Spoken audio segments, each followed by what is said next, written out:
After the 1994 genocide, 70% of Rwanda's population was comprised by women, who were key to rebuilding the country by participating in all spheres of life. However, threats to gender equality remained. The underlying economic logic behind policymaking, the oversight of labor carried out by women, the formalistic implementation of gender policies, the limited spaces of civil society's influence on policymaking, and lastly, the lack of grassroots consultation. The Constitution also placed more women and girls in leadership positions at all levels. A gender monitoring office was put in place in 2009, with the mandate of creating and monitoring gender indicators in national policies, programs, and projects in the private and public sectors. The national gender policy seeks to incorporate gender along the political, social, cultural, and economic planning perspective for the long-term national strategy for transformation through centering and rectifying national disparities in gender equality, reducing poverty through gainful employment for all, increasing women's food security and promote equal access to resources, ensuring adequate and equal access to healthcare, integrating a gender dimension to the outbreak of pandemics, specifically HIV or AIDS, putting an end to gender-based violence, ensuring equal representation in government programs, and lastly, ensuring intersectionality of gender and environmental issues.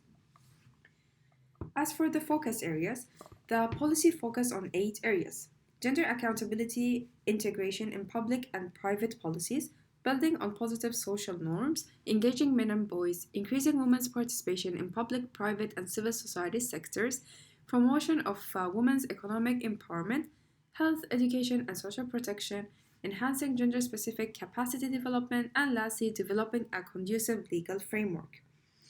According to Nancy Fraser, gender justice struggles include issues of distribution, which refers to allocation of resources and opportunities, and recognition, which leads to representation, identity, and difference.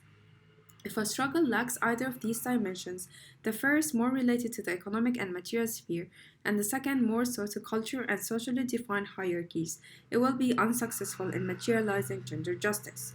The way the policy seeks to promote gender equality is coherent with Fraser's framework because the focus areas are complementary in relation to the 2 dimensions.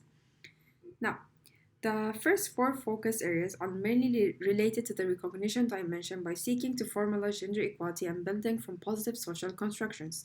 Simultaneously, the last 4 are mainly related to distribution issues because they seek to guarantee and increase women's material participation in many spheres.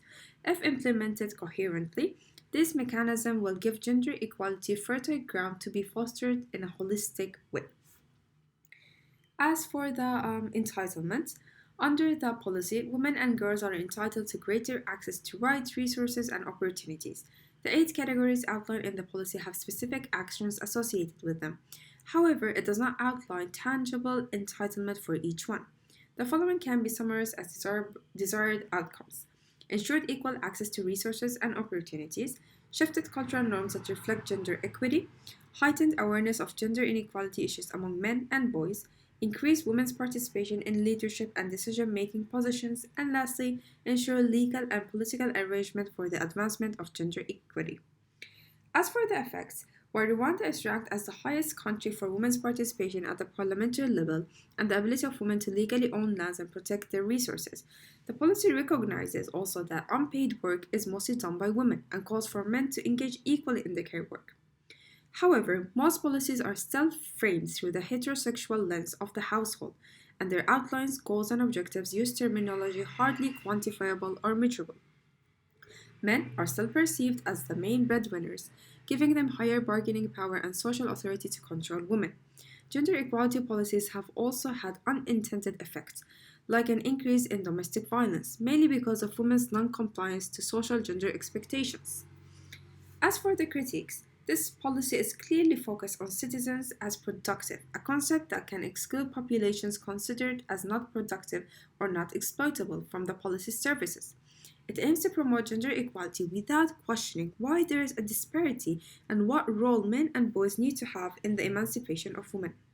The focus on women's economic empowerment, women's participation, and capacity development reveals that the policy is based on concepts such as human capital and accept the subordination of citizenship to productiveness. Moreover, the positionality of women and girls is unchallenged. It aims to bring women into a position of equity in a system designed for the dominance of men. Lastly, while it is named the National Gender Policy, it is limited to women and girls and fails to mention the rights of queer and gender nonconforming people. As for the conclusion, while the National Gender Policy is a great step towards empowering women, it still does not fully address the disparities in gender equalities in Rwanda.